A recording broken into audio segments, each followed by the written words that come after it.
اللہ کا تمیم رجل فقد اشرک. کتنے نوجوانوں کے پیر میں دیکھیں گے کالے دھاگے. یہ بڑے افسوس کی بات. آپ سن چکے اللہ اس کے رسول کی اطاعت کے تعلق سے کہ اللہ کے رسول کی اطاعت کرنے والے صحابہ کیسے تھے. جب بھی اللہ کے رسول صلی اللہ علیہ وسلم کی زبان مبارک سے کوئی بات نکلتی تھی فوراً عمل کرنے کے لیے تیار ہو جاتے تھے. عمران بن حسین ایک صحابی، اللہ کے رسول صلی اللہ علیہ وسلم نے دیکھا کہ ہاتھ میں کڑا ہے. ہاتھ میں کیا ہے؟ وہ ہوتے ہیں آج کل کے نوجوان کیا ہے لوہے کا یا اسی طرح سے پیتل کا یا تانبے کا کیا ہے کڑا پہن لیتے ہیں اسٹیل کا. تو آپ صلی اللہ علیہ وسلم نے دیکھا کہ ہاتھ میں کڑا ہے. پوچھا کس لیے پہنے ہو؟ بس بتایا اللہ کے رسول صلی اللہ علیہ وسلم تھوڑی تکلیف ہوتی ہے، تکلیف کو ختم کرنے کے لیے کڑا پہن لیا ہوں. تو آپ صلی اللہ علیہ وسلم نے فرمایا دھیان سے سنیے میرے بھائیوں، اللہ کے رسول نے اپنی زبان مبارک سے جو بات نکالی ہے وہ بڑی دھیان سے سننے کے لائق. آپ صلی اللہ علیہ وسلم نے فرمایا اس سے تمہاری تکلیف ختم نہیں ہوگی بلکہ اس سے تمہاری تکلیف بڑھ جائے گی. کیا فرمایا؟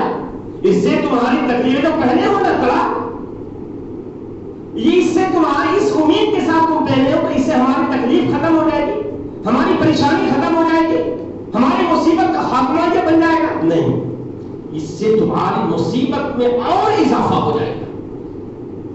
اور فرمایا کہ اگر تم اسی حالت میں مرو گے تو کبھی بھی کامیاب نہیں ہو سکتے. اگر تم اسی حالت میں مر گئے تو کبھی بھی کامیاب نہیں ہو سکتے ہو. کتنی بڑی بڑی مطلب کیا ہوا؟ شرک کی حالت میں. یہ جوتے پہننا شرک ہے، لہذا اگر اسی شرک کی حالت میں اگر تمہاری موت ہو گئی تو اس صورت میں تم کبھی بھی کامیاب نہیں ہو سکتے ہو. لہذا آخرت کی کامیابی سب سے بڑی کامیابی ہے اور اس کامیابی سے نجات حاصل کرنے کے لیے تمہیں شرک سے بچنا ہوگا. سب سے بڑی کامیابی کیا ہے؟ آخرت کی کامیابی. اور آخرت میں انسان جنت کا مستحق بن جائے، جہنم سے بچ جائے، یہ سب سے بڑی کامیابی. تو اللہ کے رسول صلی اللہ علیہ وسلم کے سامنے صحابی نے کیا ہے پھینک دیا، وہ نکالو، پھینک دیا، نکال دو.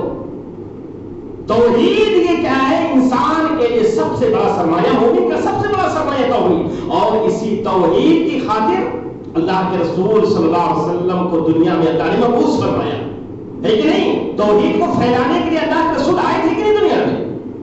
اللہ قرآن میں فرما رہا ہے وَلَقَدْ بَعَثْنَا فِي كُلِّ أُمَّةٍ رَسُولًا أَنِ اعْبُدُوا اللَّهَ وَاجْتَنِبُوا الطَّاغُوتَ. کہ لوگوں ہم نے دنیا میں جتنے رسول بھیجے ہیں ان کے آنے کا مقصد کیا تھا؟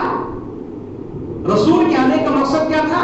أَنِ اعْبُدُوا اللَّهَ، ایک اللہ کی عبادت کا حکم، توحید. ایک اللہ کی عبادت کرو، اللہ پر توکل کرو، اللہ پر بھروسہ کرو، اللہ کے سامنے سجدہ کرو، اللہ سے اللہ کو حاجت روا مانو، اللہ کو مشکل کشا سمجھو، اللہ کو بگڑی بنانے والا سمجھو. اللہ کے علاوہ کوئی تمہارا کار ساز نہیں، اللہ کے علاوہ تمہارا کوئی مشکل دور کرنے والا نہیں. اگر اللہ تعالیٰ تمہیں نقصان پہنچانا چاہے تو دنیا کا جتنا ولی ہے تمہارا نقصان ختم نہیں کر سکتا ہے. اگر اللہ تعالیٰ تمہیں فائدہ پہنچانا چاہے تو تمہارا کوئی نقصان نہیں کر سکتا. فائدہ پہنچانے والا اللہ. نہ کسی دھاگے کے اندر فائدہ پہنچانے کی طاقت، نہ کسی کا کیا ہے چھلنے کے اندر فائدہ پہنچانے کی طاقت، صرف اللہ رب العالمین کے پاس یہ طاقت ہے. تو میرے بھائیوں، اللہ کے رسول صلی اللہ علیہ وسلم کے صحابہ جو اللہ جس کو اللہ رب العالمین نے نبی کا شاگرد بنایا، وہ کیسے؟ نبی کے اداؤں پر مر مٹنے والے. ہمیں چاہیے کہ اس صحابہ کے نقش قدم پر چلیں، ان کی اداؤں کو اپنائیں، ان کی زندگی سے ہم عبرت حاصل کریں. اور آپ کو معلوم ہونا چاہیے آپ اللہ کے فضل سے اہل حدیث ہیں. یہ جماعت اہل حدیث کی کوئی نئی جماعت نہیں ہے. جب سے قرآن حدیث ہے تب سے یہ اہل حدیث ہے. سمجھ گئے کہ نہیں؟ اگر لوگ آپ کو تانا دے کہ کیا ہے 8 دن کی تم جماعت ہو یا انگریز کی کیا ہے پیداوار ہو، تو گویا کہ یہ سب سے بڑا الزام ہے قرآن اور حدیث. اس لیے کہ قرآن حدیث کب سے؟ جب سے اللہ کے رسول صلی اللہ علیہ وسلم اور اللہ کے رسول صلی اللہ علیہ وسلم کے زمانے میں جو صحابہ تھے وہ بھی اہل حدیث. امام احمد بن حنبل رحمۃ اللہ سے پوچھا گیا کہ اہل حدیث کون ہے؟ تو امام احمد بن حنبل رحمۃ اللہ فرماتے ہیں کہ جو حدیث پر عمل کرتا ہو، حدیث کو سنتا ہو، حدیث کو حفظ کرتا ہو، حدیث کے مطابق زندگی گزارتا ہو، اہل الحدیث۔ امام احمد کرتے ہیں۔ اللہ کے رسول صلی اللہ علیہ وسلم کے زمانے کے 200 سال کے بعد یہ ہوا کیا ہے؟ امام احمد کیا ہے؟ امام ابو حنیفہ 80 ہجری میں پیدا ہوئے، اور اس کے بعد کیا ہے دوسرے امام آئے، امام کیا ہے شافعی، امام احمد بن حنبل ہے، امام مالک ہے، امام ابو حنیفہ۔ یہ کیا ہے سب کا زمانہ کب لے لیا جائے؟ تقریباً 200 سال، 200 کیا 250۔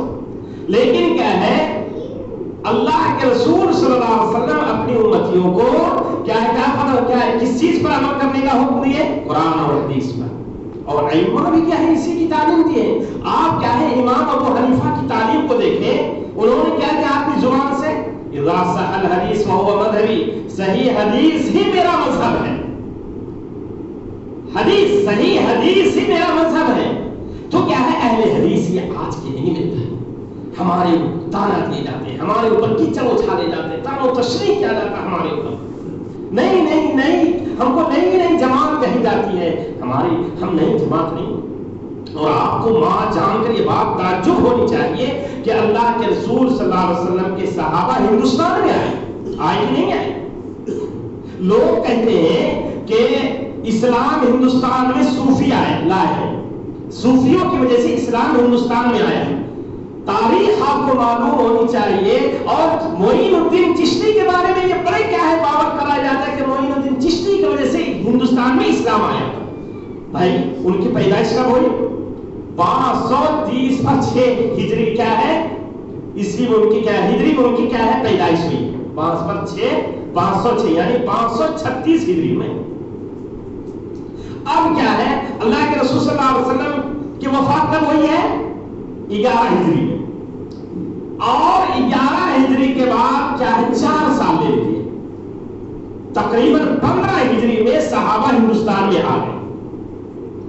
یہاں 536 ہجری اور وہاں کیا ہے 15 ہجری، یعنی امام یا اسی طرح سے کیا ہے معین الدین کے ہندوستان میں یا ان کے پیدا ہونے سے پہلے کیا ہے تقریباً 520 سال پہلے صحابہ ہندوستان میں آ گئے۔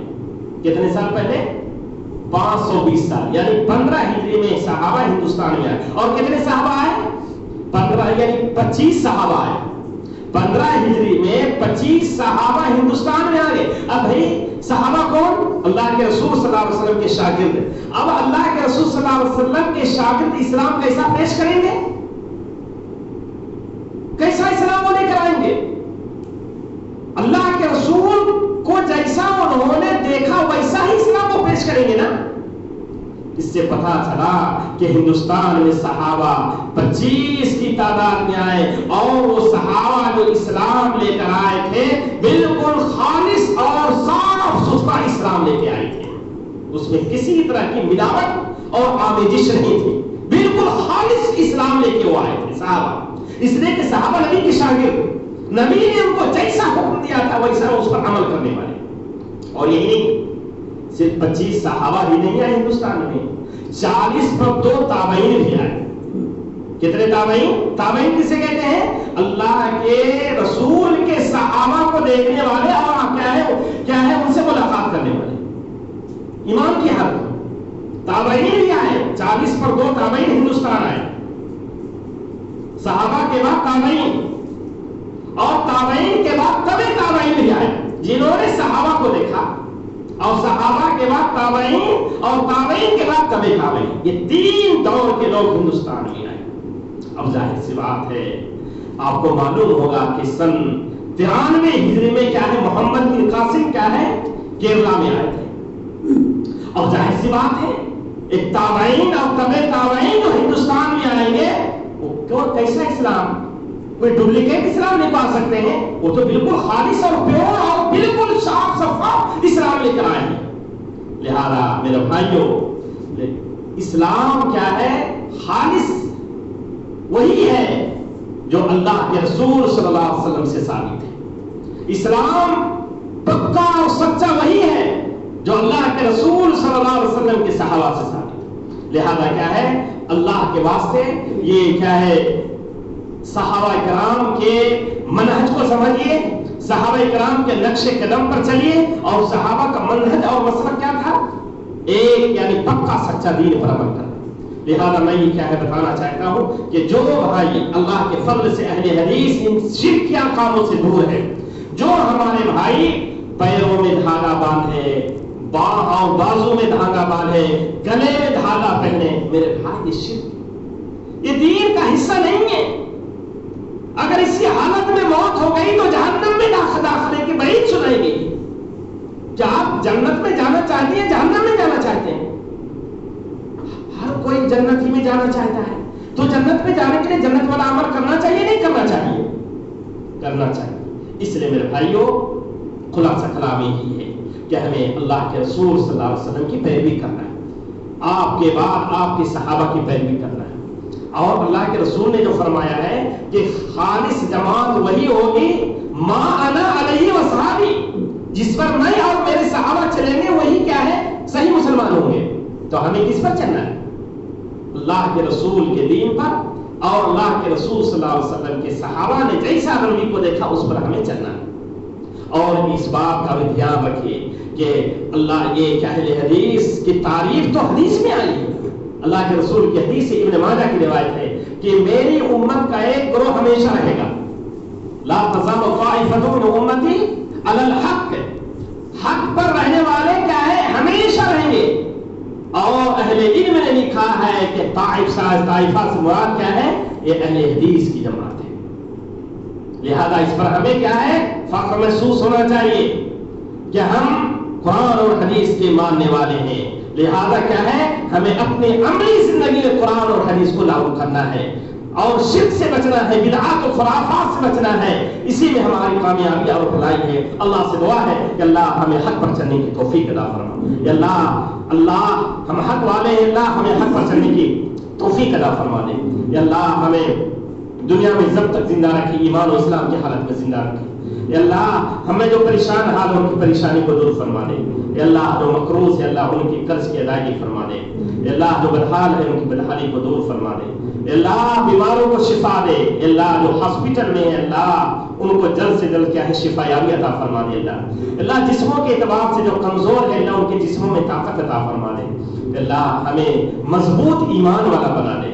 اللہ ہمیں پکا سچا مومن بنا دے۔ اللہ پکا سچا نمازی بنا دے، مسجدوں کو آباد کرنے والا بنا دے۔ اللہ ہم جب تک جیے ایمان پر جیے، اسلام پر جیے، اور جب ہمارا خاتمہ ہو تو ایمان اور اسلام پر ہمارا خاتمہ ہو۔ ربنا تقبل منا انك انت السميع العليم وتب علينا انك انت التواب الرحيم. سبحان ربك رب العزة عما يصفون وسلام على المرسلين والحمد لله رب العالمين.